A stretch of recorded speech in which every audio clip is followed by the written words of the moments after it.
Okay, hey everyone. I decided to make a video for the most recent content that we've covered in regard to Unit 1, the last component being impression management, and how impression management, specifically with computer-mediated communication and communication technologies, is changing, and that is not necessarily for the better, but it also is not necessarily for the worst, right? So we had two articles. The first one by Davis and Jurgensen, I hope I'm pronouncing his name right, look at this idea of context collision and collusion. And to make it a little bit easier for you, I'll explain it in terms that make sense to me. So context collision is when different social environments unintentionally or unexpectedly come crashing together, okay? Whereas collusion is us intentionally making those different worlds and those contexts come together, right? So we can think about context collision as something that isn't necessarily expected. We might not want it to happen, and so when it does, it is this really big explosion where we go, oh crap, what do we do? Whereas a context collusion, on the other hand, is the ability to actually intentionally put forward the idea of how these contexts collapse and come together. And we can think about this on Facebook in particular, in the way that people use Facebook as a tool within their romantic relationships to share information about themselves and their partners, okay? So in some instances, a context collusion might be the way that you and that significant other are beginning to build an impression on the unit or the relationship as a whole, right? So you start taking pictures together, you are tagged in each other's posts, and you are intentionally putting out content that you want other people to see. It is a very strategic way for you to use this information. Whereas a collision might be you happen to have been at a local watering hole, an adult beverage may or may not have been in your hands, and there might have been someone that you weren't supposed to be talking to who happens to be there, right? So the collision is this unintentional outcome of these different contexts coming into each other. So we can imagine, as we're trying to maintain certain images and impressions of ourselves, that it might be a struggle because there's so much content in the world that we can only control how much we ourselves are putting out. Now, if we happen to be at lunch and someone decides to tag us in a photo, or someone sees us from across the way and says, hey, I thought you said Steve was supposed to be in California this weekend. All of a sudden we have this experience of collision where the context, the information that we want, slowly starts to come in, crash, we don't know what to do with it, we have to start reactively fixing it, whereas with collusions we usually proactively think about, okay, what happens when these social actors collapse together, the lines are blurred, and the context become very flat. Okay, so moving past that article, we'll talk about the hyperpersonal model in a second in terms of impression management. The Ellison et al. Article talks about this idea of managing impressions online, in particular with online dating websites. And one of the biggest takeaways with this particular article is the notion that the lack of nonverbal cues, especially with online dating website context, makes it much more important or pivotal, I think the word they use within the study is paramount, to interpret the remaining clues in the best way in terms of presenting yourself and understanding someone else, okay? So in other words, with online dating, and we can apply this to other contexts, that's the beauty of the communication, and other academic disciplines, we take one study and we apply findings or ideas to others, is that since there are a lack of nonverbal cues in online dating, okay, what we can do, or what we typically do, indeed focus on, is the remaining cues. So if we are trying to understand what someone's impressions are of themselves, and if we're trying to put out the best impressions of ourselves, what we need to focus on is what are the cues that we can do to best or more accurately shape the way that we are going to be perceived or perceiving someone else. And that's why we have these giant bios in certain online dating websites, because people are not able to provide those nonverbal cues, and so we have to essentially decipher that information for the face value of the verbal communication itself, the actual text. Similar, and obviously related to this, with online dating websites in particular, it's interesting that the authors note that the anticipation of future exchange with other people or meeting face to face actually makes it so that the self-presentation that individuals are experiencing in online dating websites and in mediated contexts are based on this need for accuracy. So because we anticipate meeting someone face to face, we, as a result, will go ahead and take our information that we're putting out there and we'll try to make it more accurate than inaccurate, anticipating that once we meet someone, we want our self-presentation online to mirror or come pretty close to that of offline. Pretty recently, I was out to dinner with my mother and one of her coworkers. Her coworker is a woman in her late 40s, and she is single. And she was talking about the different woes of online dating, and naturally, as a communication researcher, my mind went to this. And my mother, who has been married for 30 years, never has tried online dating, is very uneducated in terms of the nuances of it, asked her, well, when you're talking to people online, what happens? What happens when you meet face to face? Are they honest? Are they truthful? Because she explained that she would be concerned that people would be dishonest, and I think a lot of us are before reading this, and hopefully and rightfully still are concerned about impressions online either being falsified or even just maybe shades away from the actual truth. And the woman said that there are a lot of moments when she meets men offline, having talked online, where there are different impressions that she might have made independent of the online dating website had she seen this individual before. And it goes into a lot of the simple things such as lying about height or weight or age, or using a photo from 2 years ago when you were in much better shape, right? But the idea with online impression management is that we are trying to put forward the best self-presentation that we can.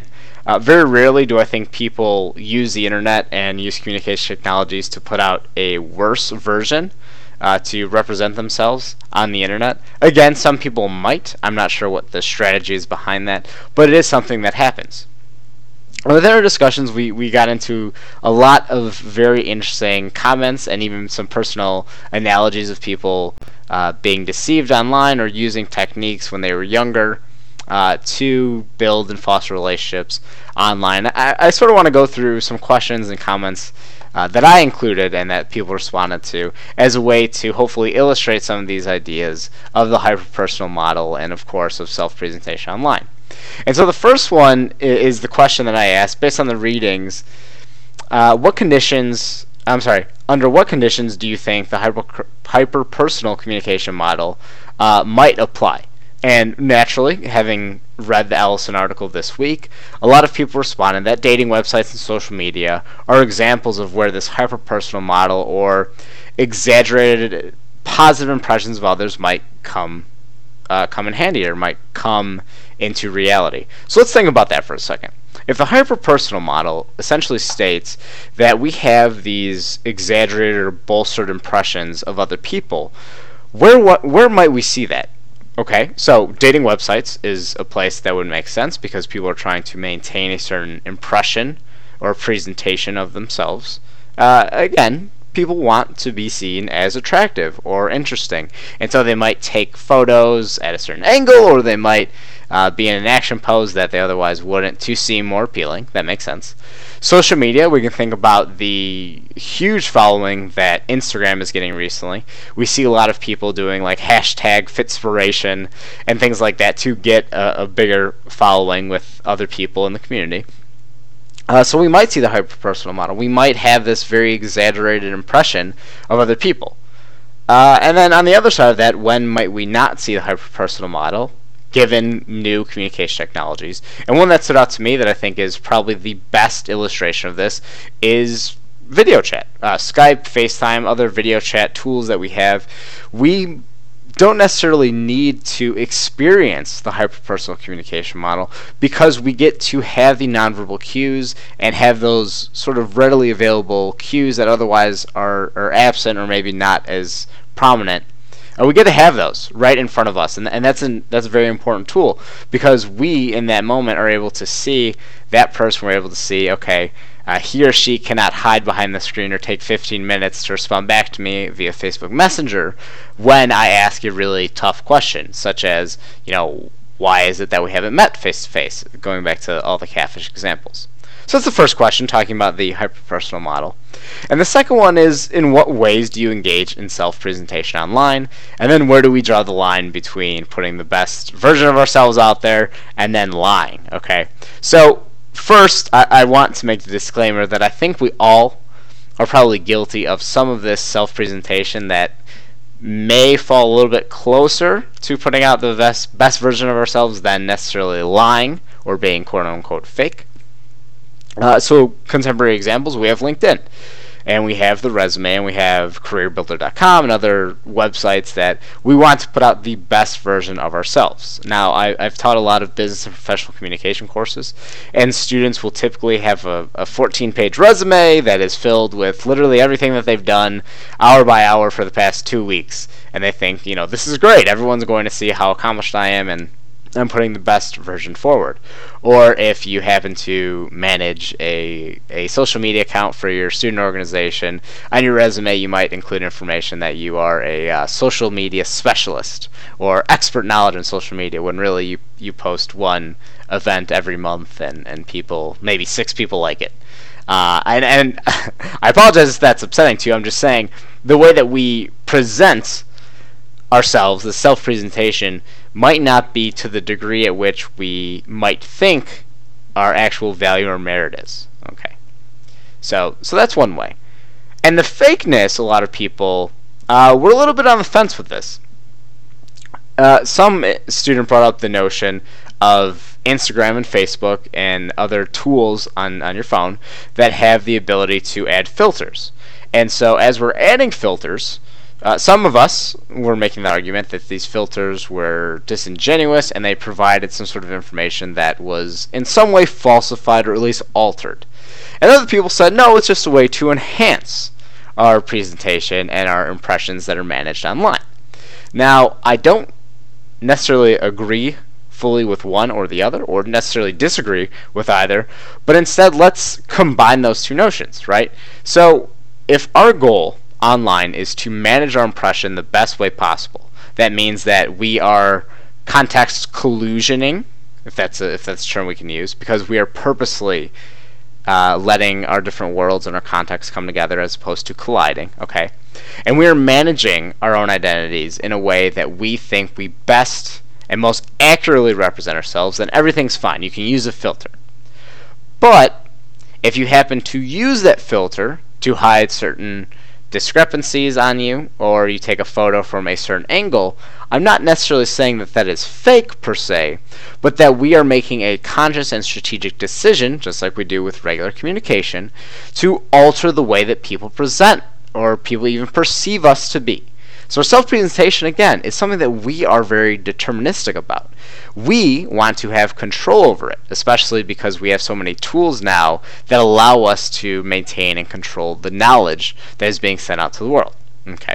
So in the end, I think it's important for us to note that this idea of context collusion versus collision and the idea of the hyperpersonal model in terms of self-presentation, all of that is fine, as long as we are doing our best effort to put forward the most accurate version of ourselves. So people that I know who've gone to dating websites or who have met people on Instagram or Twitter and wanted to meet face to face, my comment is always, have someone check your profile, check your pictures, and be honest with you about, okay, you said that you are adventurous here, but last time I asked you to go for a walk and you said hashtag too far, and I didn't know what to say. Okay, let's just make sure that we're a little bit more honest and sincere with what we're saying, and as a result, hopefully people will do that with us. Okay, so if you have any questions about impression management or the 2 articles or any of the conversation we've had, let me know. Otherwise, I'll be on the lookout for the next set of discussions, and of course, our first major paper and our first exam is at the end of this upcoming week too. So again, let me know if you have any questions.